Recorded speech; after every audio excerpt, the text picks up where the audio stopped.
Welcome to the channel. तो आज हम पढ़ेंगे एंटी मार्कोनिकोव रूल के मैकेनिज्म के बारे में। यहाँ पर जब भी किसी अनसिमेट्रिकल एल्कीन के साथ रिएक्शन होती है हाइड्रोजन हैलाइड की, दिस इज HBr, तो पेरोक्साइड की प्रेजेंस में, तो मेरे पास मेजर प्रोडक्ट वो मिलता है जिसमें positive part of hydrogen halide will go to that carbon atom which is having already less number of hydrogen atom. तो ए प्रोडक्ट मेरा मेजर होगा, बी माइनर होगा। ऐसा क्यों होगा ये हमें मैकेनिज्म से देखना है। यहाँ जो पेरोक्साइड यूज़ किया जाता है जनरली हाइड्रोजन पेरोक्साइड हम यूज़ कर सकते हैं या बेंजोइल पेरोक्साइड यूज़ कर सकते हैं।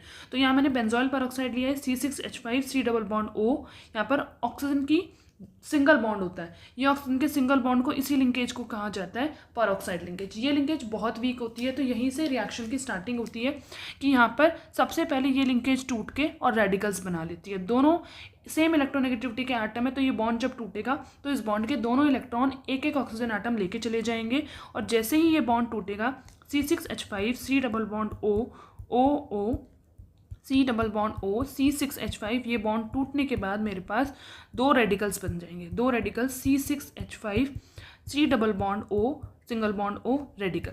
यहाँ से कार्बन डाइऑक्साइड रिलीज होगा because it is a stable molecule. ये बॉन्ड टूटेगा होमोलिटिकली, इस कार्बन पे एक इलेक्ट्रॉन आएगा, वो इलेक्ट्रॉन और ये इलेक्ट्रॉन दोनों मिलके डबल बॉन्ड बना लेंगे, CO2 बाहर निकल जाएगा। दो मॉलिक्यूल्स मेरे पास C6H5 रेडिकल के रह जाएंगे। ये C6H5 रेडिकल फिर HBr से इंटरैक्ट करेगा, HBr के इस बॉन्ड को होमोलिटिकली क्लीव कराएगा। यहाँ से जो H रेडिकल रिलीज होगा वो H रेडिकल C6H5 अटैक करेगा उसके ऊपर और C6H6 बाहर निकाल लेगा और हमारे पास बच जाएगा Br रेडिकल। ये Br रेडिकल ही रिएक्शन को, जो मेन रिएक्शन है उसको स्टार्ट कराएगा।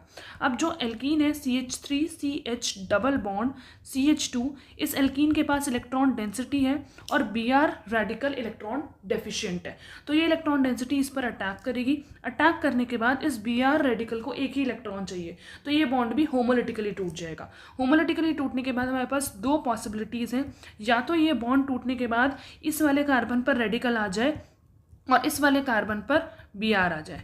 दूसरी पॉसिबिलिटी है कि दूसरे वाले कार्बन पर यहाँ पर Br आ जाए और इस वाले कार्बन पर रेडिकल आ जाए। तो वी नो कि 2 degree radicals are more stable than 1 degree radical, तो ये वाला ज़्यादा स्टेबल होगा, तो इसके करस्पॉन्डिंग बनने वाला प्रोडक्ट भी ज़्यादा स्टेबल होगा। तो यहाँ पर H रेडिकल होगा, वो H रेडिकल इस पर अटैक करेगा, तो ये बन जाएगा CH3CH2 Br। This radical is more stable,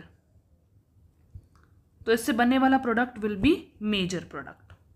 similarly ये वाला रेडिकल लेस स्टेबल होगा, तो इससे बनने वाला प्रोडक्ट, यहाँ इस रेडिकल पे CH रेडिकल लग जाएगा, तो प्रोडक्ट बनेगा CH3CH